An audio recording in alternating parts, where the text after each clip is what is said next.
What's up, heathens? How y'all doing? I'm the Godless Engineer, and I critically analyze apologist claims to give you the best arguments and information so that you can stand up and use your voice. Today, we're going to be discussing the rest of the 10 reasons that evolution is false. We covered the first 5 reasons in a previous video. If you guys want to go and check that out, it'll be cards and in the description down below. But today, we're going to be going over a lot of things that are somewhat covered under the previous 5 reasons, but for some reason this guy decided to put them in their own reasons, but it's what the fuck ever. We're gonna be figuring this shit out. If you would like to fuck around and find out why evolution is definitely false, then please stay tuned. The 6th is countless frauds. This kind of comes on from that last point. Here's one fraud, Haeckel's embryos. So they were drawn in 1874 by Ernst Haeckel. They were debunked at least by 1997 in Science Journal, perhaps even before then. But they were in my school textbooks, and I've put circa kind of the time that I was at school. So this is almost a decade on from the fact that they've been debunked, yet they're still being used in school textbooks to promote evolution. Why is that? It's because there's nothing better to teach evolution with. Well, as far as these embryos go, that's not exactly accurate. Haeckel did accentuate some aspects of these embryos. He didn't draw anatomically correct embryos at first. He had since later corrected those drawings, but there are still some textbooks out there that use the drawings that aren't exactly anatomically correct. But given that they aren't necessarily anatomically correct and that they do hyper emphasize some of the common features, they are still accurate in their depiction of evolution and the connection between, the embryo stages of organisms. Now, one of the things I think creationists can't readily explain is why embryos all seem to have the same characteristics. Now, in varying degrees, obviously, because human embryos don't have the exact same kind of tail and everything like that other creatures with actual tails would have in their embryonic stages. But the fact that humans develop with the tail to begin with is something that's a little difficult for creationists to explain, I feel. Also, another thing is that mammals, including humans, they also develop these kind of, not really slits, but there are these folds. And I mean, they're pretty much the outside of a slit. There's only a thin membrane that's preventing it from being an actual slit that in amphibious and aquatic animals would eventually turn into gills. In humans, they end up, disappearing, not turning into gills. They're not functional in any kind of way, but they do start to develop in our embryonic stages. So human embryos have tails, which we don't actually use or have. We start developing gills, but we don't fully develop skills or get gills developed in the same way as aquatic and amphibious animals. These are very hard things for creationists to explain. Why would God create an embryonic stage for humans that includes those particular features if they're not actually used in the final product? Now, on an evolutionary understanding, this makes total sense. But from a God created us perfectly kind of viewpoint, doesn't make a whole lot of fucking sense. But still, his point is that Haeckel's embryos were overemphasized, or they were proven frauds. They weren't actually frauds or fraudulent in the way that they just don't exist. They were overemphasizing the evolutionary traits that are similar amongst multiple different species of animals. And like I said, Haeckel later came back and fixed his embryonic drawings to better match the anatomy of these embryos and all of these animals. But Haeckel's corrections and the actual anatomy of these embryonic stages, but these corrections don't detract from the evolutionary evidence that's provided by them. Again, here we've got the evolution of the horse. This is a Britannica encyclopedia. This was last accessed on January the 3rd, 2022. And the first line I've underlined, it says, the evolutionary lineage of the horse is among the best documented of all paleontology. And yet here on the next slide are 2 quotes predating 2022. One of them from 30 years ago, which is Wadsworth. He says other examples, including the much repeated gradual evolution of the modern horse, have not held up under close examination. And this one from 1950. Many examples commonly cited, such as the evolution of the horse family or the saber-toothed tigers, can readily be shown to have been unintentionally falsified and not to be really orthogenetic. And so basically that's the horse evolution theory doesn't hold up, but Britannica says it's the best evidence. And there's a museum, the Horse Museum in Kentucky, which still teaches the evolution theory of the horse. And yet all of what they're teaching has been falsified or debunked, but it's still there because they have nothing better to replace it with. All of this is bullshit. The evolution of the horse is understood very well, and we have evidence in the fossil record that shows a gradual progression in the horse lineage. So I get it. This guy found a couple of quotes that seem to support his conclusion here, but just because that he can find a couple of quotes from people that seem to support his position doesn't mean that they either actually support his position or that these people are making some kind of coherent point with whatever kind of quote that he happened to pick. Now, fortunately, I did do a quick bit of Google sleuthing here to find out that the second quote in this is actually a quote mine, as the author, Simpson, spelled like the TV show Simpson, not with a Y, but anyways, Simpson is actually an advocate for evolution. He wants evolution to be taught, or he wanted evolution to be taught in schools. He was very much an advocate for evolution as a scientific theory that explains the diversity of life. And in this particular quote, he was actually arguing that orthogenesis is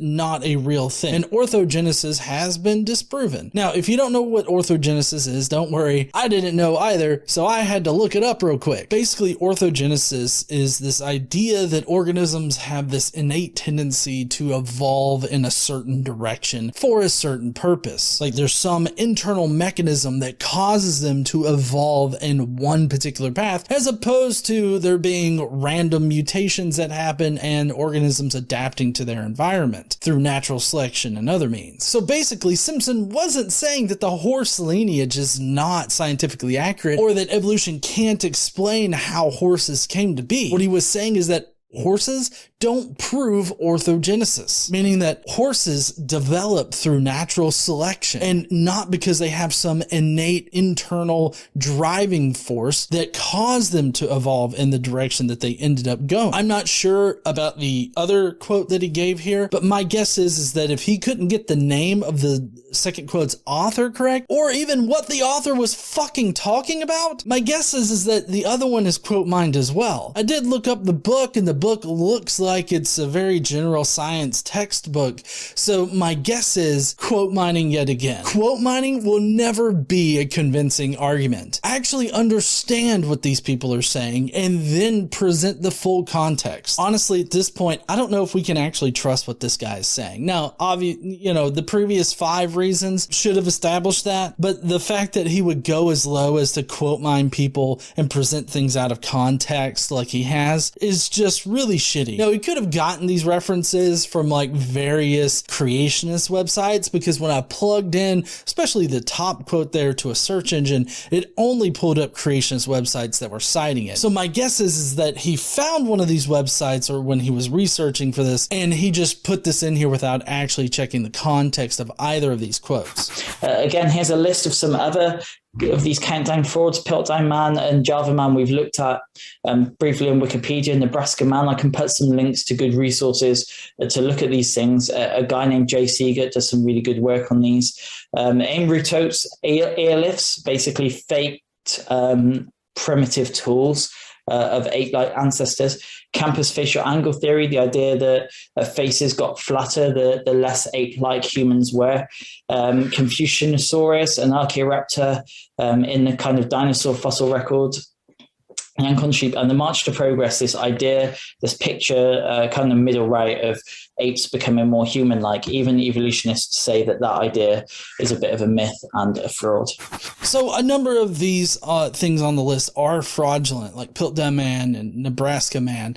Java Man's a bit debated in it, but it seems like most evolutionary scientists or paleontologists believe that Java Man is genuine. There's a bit of nuance here because, like, for instance, the Archaeoraptor, that is not a fraudulent fossil. That is a transitional fossil. And then the march to progress that he references here, most evolutionists would say that's not how evolution occurs, because what it shows are these punctuated points where, it seems like evolution jumps forward. Evolution's a gradual process. So we wouldn't say that, it moves from ape to, the standing walking ape to all that, like as if one produced the other. It's just a slight misrepresentation of how evolution works. But it's also kind of hard to represent how evolution actually works in like a simple piece of art like that. And just like the Archaeoraptor fossil, the Confucianosaurus fossil is also not fraudulent. It actually was a bird species that lived in the late Jurassic, which would be roughly between 161 and 100 million years ago. It's one of the earliest known bird species with a beak and no teeth. Where the nuance comes in is that there have been some fraudulent fossils sold of Confucianosaurus, but that doesn't mean that the animal that the fossils represent didn't exist. And then likewise with the Ancon sheep, those are not fraudulent at all. They are real fossils of sheep that were born with a genetic mutation for them to have short legs. This mutation that the Ancon sheep express is a recessive gene, so both parents have to have this gene in order for their offspring to present with short legs. But they are very much real fossils that were discovered in the 18th century. And what the Ancon sheep fossils prove is that this breed of sheep has been around for at least 100 years, which shows how mutation can drastically change a species. So no, all of these things right here are not all frauds. Some of them have nuance to them. Some of them are just not frauds at all whatsoever. As well as this, here's a quote from Stephen Jay Gould. He says, the evolutionary trees, they adorn our textbooks and have data only at the tip and nodes of their branches. The rest is inference, however reasonable, not the evidence of fossils. So this whole evolutionary tree, according to a leading evolutionist, is not... what does he say? It's not the evidence of fossils. So this right here is another quote mine, and he's trying to twist somebody's words into saying something that they're not actually saying. We can have strong inferences between different fossils because of the morphology that connects them. We can draw these lines even if we don't have fossil evidence that connects at every single point from one fossil to another. Now, what Stephen Jay Gould didn't say right there was that this representation of the fossil evidence isn't accurate to reality. He's just saying that we have inferences in there that connect these fossils together, but these are strong inferences built on fossil evidence. So this does not actually prove what he thinks it proves. All Stephen Jay Gould is saying is that we don't have fossil evidence at every single data point in there. We have to draw inferences because of how hard it is for fossils to form naturally, but also because we just don't have every single fossil or every single organism that developed in the past in our fossil record. And that's okay. But what's more important here is that even if we don't have every single fossil, every time we find a new fossil that we at one point inferred to exist, they have always been found to actually exist in the fossil record eventually. We've been able to find them. Tiktaalik is a great example of this. We were able to hypothesize what this animal would look like, and also at what geologic layer they would be located in, and what area of the world we would expect to find them. This is the power of evolutionary theory. The seventh reason is moral problems. So there's a problem from medicine in that should we treat diseases that are affecting people, hereditary diseases, because they might slow down human evolution. There's a problem around sexuality because we're now having multiple genders, we're having homosexuality and things like that. And these things cannot reproduce. So the question must be asked, why would multiple genders and homosexuality evolve if evolution is true? I once asked this to an evolutionist and he said, evolution must realize that we're overpopulated. And so I said, well, is evolution therefore making sure that the least fit among us are not able to reproduce? And he was kind of like, ooh, walked into that one. So obviously I have some problems with this because evolutionary theory doesn't have anything to do with morality. Evolution doesn't describe anything about morality. Evolution just describes the diversity of organisms on this earth and how organisms can diversify and the reasons why they diversify and the different selection pressures that go into the diversification of a group of organisms. And I don't understand the second point, either of these points that he's already gone over, and I don't understand the rest of them in this particular context either. But for medicine, like, this is not a question that's being had in like evolutionary theory or in the evolutionary biology. Like, there's no question about whether or not we should be treating genetic diseases or finding cures for different diseases out there. Like, nobody has any kind of conflict over that. We should definitely develop medicine to help people. And then finally, sexuality. First of all, gender is a social construct. So, I mean, we created this whole idea of gender. Now, as far as sex goes, sex has always been very diverse in the animal kingdom, but the animal kingdom has multiple different types of genetic versions of sex that can be expressed. And also referring to the LGBTQ community as things, like these things can't reproduce. Like, I don't know how that's supposed to factor into evolution other than you try to tie it to reproducing, like homosexual people can't reproduce, which isn't exactly correct. There's a bit of nuance there. They can reproduce, just not in the traditional way that this guy thinks. But still, I mean, referring to the LGBTQ community as things just puts you in a very shitty light there, buddy. But no, sexuality doesn't have anything to do with evolution as far as evolution being unreasonable or a reason why it's false. Evolution can still occur even if there's a complex and diverse view of sexuality. We also have questions around theft, murder, genocide, and rape.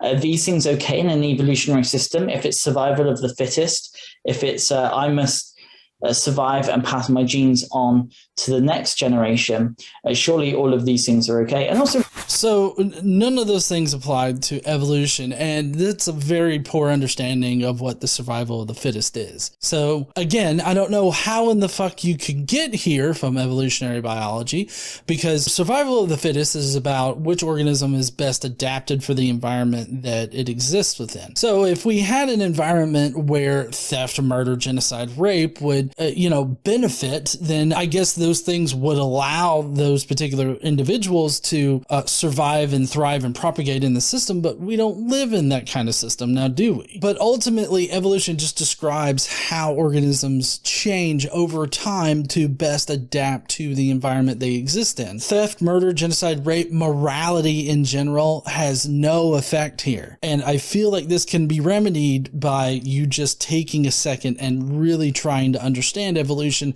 instead of trying to find reasons not to accept evolution. Racism, I want to highlight racism a little bit more. Here are two quotes, one from Darwin, one from Hitler.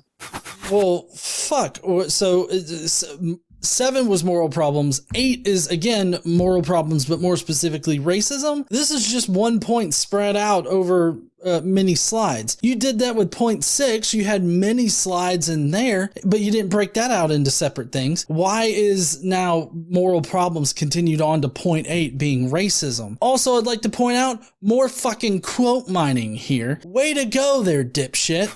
And I've highlighted some things in red. Darwin's title, this is his title of his book, On the Origin of Species by Means of Natural Selection.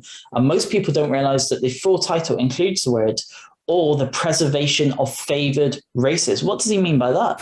So he's asking what this phrase preservation of favored races mean. And he's trying to connect that to this idea of racism. That's not what that phrase meant. Or at least that's not what Darwin meant by that phrase. What he was trying to describe is the process of natural selection, meaning that organisms that had traits that allowed them to survive in the environment would make them survive in the environment. This was not a racist part of his title, although at the time that Darwin lived, racism was the norm. What we would consider racism now was just normal ways of thinking in Darwin's time. So you can't exactly compare our modern sense of racism to the social norms of Darwin's day. In the struggle for life.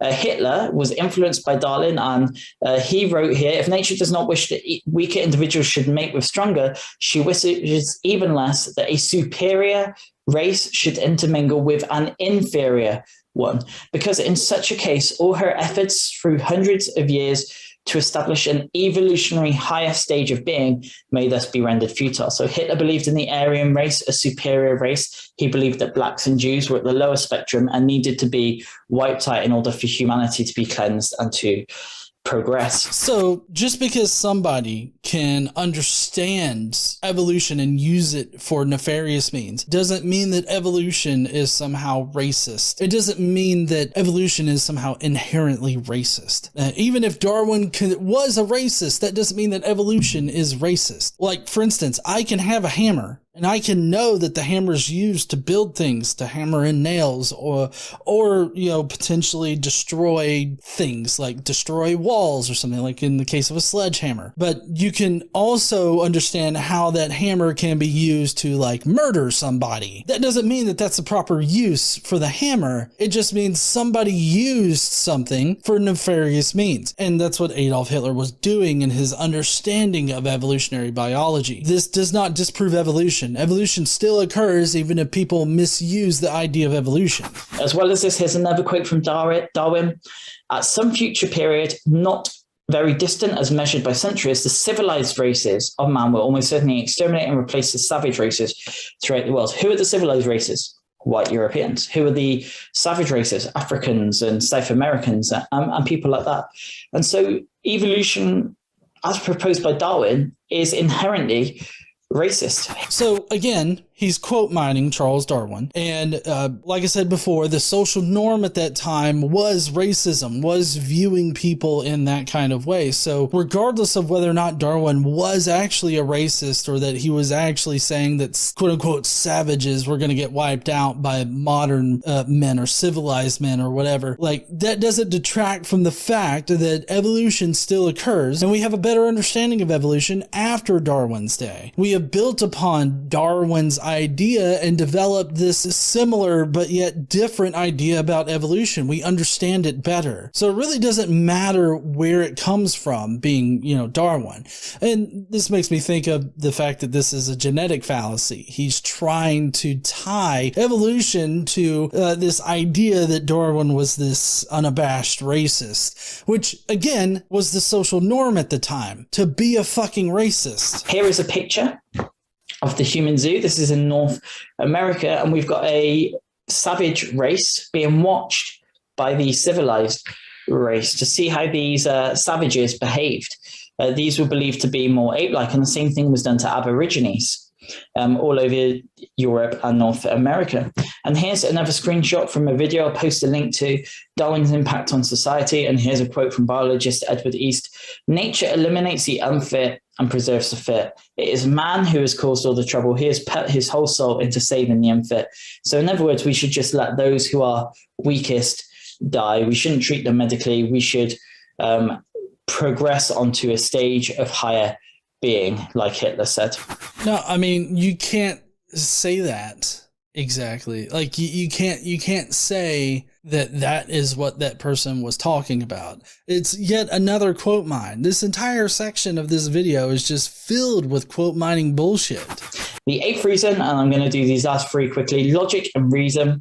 That is, if everything is random chance, if evolution is random and human evolution is random, then my brain is the result of just random chance, and therefore logic and reason my brain can't be trusted if it's just the result of a random process. So number 8 right here, he used 8 in the last slide, so I'm guessing maybe he made a mistake. The last slide was supposed to be number 7 again, and this is number 8. Regardless of how we want to number this bullshit, this is again wrong, because I would agree you can't trust your brain, but that's why we developed the scientific method, to rule out any bias or any subjective experience that you might have. Our brains are definitely flawed, but we can still identify logical statements. Not everybody, obviously, this video is evidence of that, but we can identify logical statements. We can apply the rules of logic, the very many different rules of logic, and we can identify like reasonable statements. We can use reason reason, because that's an emergent property of our complex central nervous system, is the ability to reason. None of this is actually proved wrong by his vacuous statements here. Logic was developed by humans because that's what we experience in reality. Our understanding of reason has also developed because of our experience in reality. Both of these things describe our experiences in reality, and at the core of it, we admit that our brains are flawed and aren't necessarily trustworthy. That's why we developed the scientific method. The ninth reason is origins. Evolution cannot explain origins. It may be able to explain to a small degree the survival of the fittest, but it cannot explain the arrival of the fittest. It cannot explain how life began in the first place. Well, evolution's not meant to. That would be abiogenesis. So if you want to put together 10 reasons why abiogenesis is incorrect, then you could put origins in here. You'd still be wrong, but it would be more applicable in that particular bullshit video. But in this case, evolution's not meant to describe the origins of life. It only is meant to describe how life changes throughout time in order to adapt to the environment that each organism exists within, or group of organisms rather, because evolution is like generational. It's not like it doesn't happen in one individual. Basically, this particular point is bunk because evolution doesn't have anything to do with the origins of life. And then 10, DNA. DNA is the most complex source of information on the planet. It is a language like no other. There are no computer systems that we have that even get close to what is in DNA, yet DNA is in every living thing. All languages are the product of a mind.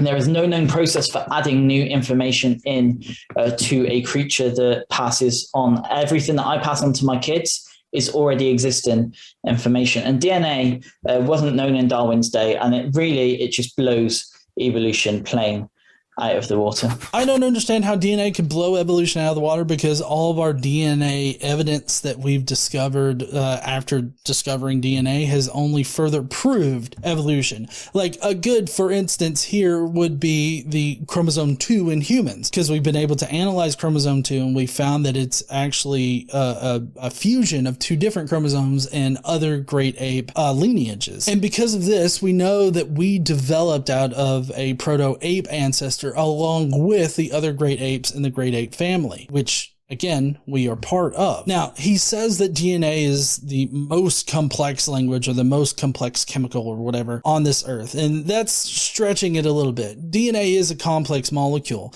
but it's not like the most complex thing out there. There are simple chemical processes that can be used in order to produce DNA, which would be based on the laws of chemistry and the laws of physics and things of that nature. Now, he goes further to say that, all language is developed by a person or by some kind of intelligence. And I feel like natural language that does exist out there in nature doesn't need any kind of designer in order for it to exist. It can just naturally come about. And this is a well-known thing and a well-studied thing in this particular field of languages and shit. Also, he views DNA as something that's similar to like computer code or anything like that. And that's not exactly accurate, because DNA is a chemical molecule. It operates by the laws of chemistry and not by like the same laws that affect computer systems or the same ideas that are behind computer systems and computer languages. This is different than a computer language. I mean, it's similar in nature and function, but it's still different. I don't know where he's getting this information, but number 10 is also bunk, because DNA does not disprove evolution. DNA only reinforces evolutionary theory. This has been proved many times in the past. All in all, I was not convinced by these further 5 reasons that evolution is false. None of them seem to pan out, and he presented misinformation at every single point. He also included a number of things like the origin of life and DNA where they don't belong, because evolution, for one, is not supposed to explain explain how DNA came about or how DNA operates or anything about DNA really. But DNA does support evolution. He brought up abiogenesis, or, the origin of life. That doesn't belong in this list either. He brought up various quote mines all throughout this particular section, which only undermine his position because, if you're gonna be so smarmy as to provide quote mines that are absent of any context and you're gonna use them to support your position, when in actuality the quotes don't support your position, they actually support evolution or the contrary to your position, I feel like that makes you very untrustworthy and nobody should be taking you seriously, which I gather they're probably not. But the information that you used in order to generate this list is taken seriously by creationists, and it shouldn't be. But in any case, I really appreciate all you heathens coming out and watching the rest of this 5 reasons evolution is false. If you will, please go down below and let me know what you thought about his other 5 reasons down there in the comments. And while you're down there, why don't you smash that like button and subscribe if you like this kind of content. Don't forget to stand up and use your voice. Bye, heathens.